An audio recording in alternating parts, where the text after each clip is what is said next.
À Kasenyi, sur les rives du lac Albert, l'eau n'est pas seulement un paysage. C'est une source de vie, de nourriture, de mémoire et d'identité. Mais sous ces lacs, un autre trésor attire les regards. Le pétrole. 1,4 milliard de barils de brut récupérables se trouvent sous les eaux du lac Albert. Depuis plus de 15 ans, cette richesse invisible nourrit des promesses, des contrats et beaucoup de silence. Pendant que l'Ouganda voisin construit déjà des pipelines, le président ougandais Yoweri Museveni a lancé une campagne de forage sur le champ pétrolier Kingfisher, opéré par la compagnie chinoise Sinopec. Elle est située sur lac Albert, une zone naturelle réputée pour sa biodiversité, des champs pétroliers et un champ de bataille. Le méga-projet controverse qui reliera la Tanzanie et l'Ouganda, leur production cumulée de plus de 200 000 barils par jour serait transportée par l'oléoduc d'Afrique de l'Est, le plus long du monde. Ici, en République démocratique du Congo, les communautés vivent avec des rumeurs, des peurs et très peu d'informations officielles.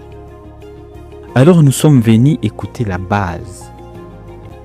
Entre les années 2000 et 2010, l'État congolais a attribué des permis d'exploration et signé des contrats de partage des productions pour les blocs pétroliers 1 et 2.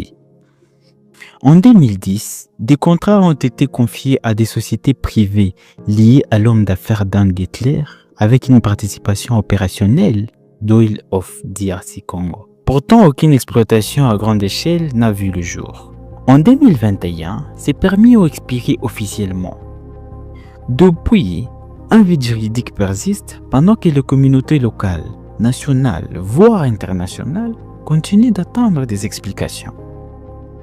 Je n'ai aucune information par rapport au contrat pétrolier dont nous avons su.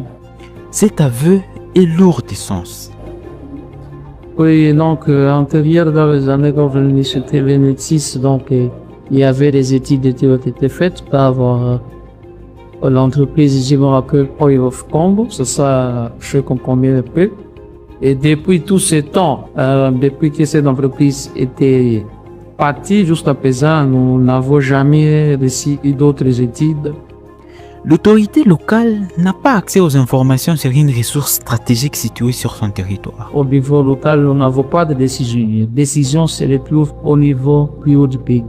Là, nous avons les parlementaires qui peuvent décider sur l'exploitation. S'il y a une planification quelconque, ils peuvent également associer la base, parce qu'ils peuvent tenir compte des desiderata de la base, faire des études aussi environnementales par rapport à l'exploitation. Est-ce que cette exploitation peut également déranger l'écosystème? Ça peut déranger aussi, donc ça peut causer la disparition des espèces, par exemple des poissons, l'élevage, ainsi de suite. Ils peuvent évaluer toutes ce préalable, on voit que la décision totale soit prise. Il faudrait que la base également puisse donner aussi son avis. Pour les pêcheurs de Kasenyi, le lac est une économie fragile mais vitale. Conséquence ya exploitation ya petroli mama itakuwa impact fulani yenye itahusu mai na environment yetu tuko ndani. Kwa kipande yetu kusiku sekta ya peshe tunaona kama exploiter petroli ni sasa wanataka supprimer activité principale ya peshe na boka taka supprimer environnement ya plein la kiste réduit takuta paya hatakuwa ndani hali nzuri. Même les autorités locales évoquent la crainte de la disparition des algues, de poissons et d'un déséquilibre total de l'écosystème. De l'autre côté du lac, en Ouganda, l'exploitation pétrolière avance. Des grandes compagnies internationales développent le projet Tilenga et Kingfisher avec un oléoduc de plus de 1400 km vers la Tanzanie. Cette avancée renforce la frustration des communautés congolaises qui voient les développements passer sans elle.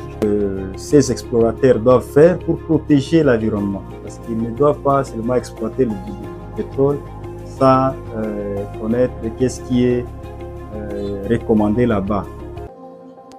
Au marché de Kasenyi, les femmes ont refusé de parler face caméra. Mais leurs paroles sont claires. Le pétrole du lac Albert peut être une opportunité. Mais sans transparence, sans consultation, sans protection de l'environnement, il devient une menace. Aujourd'hui, la RDC a encore le choix, écouter sa base ou la sacrifier. Car une richesse qui détruit son peuple n'est pas une richesse, c'est une malédiction.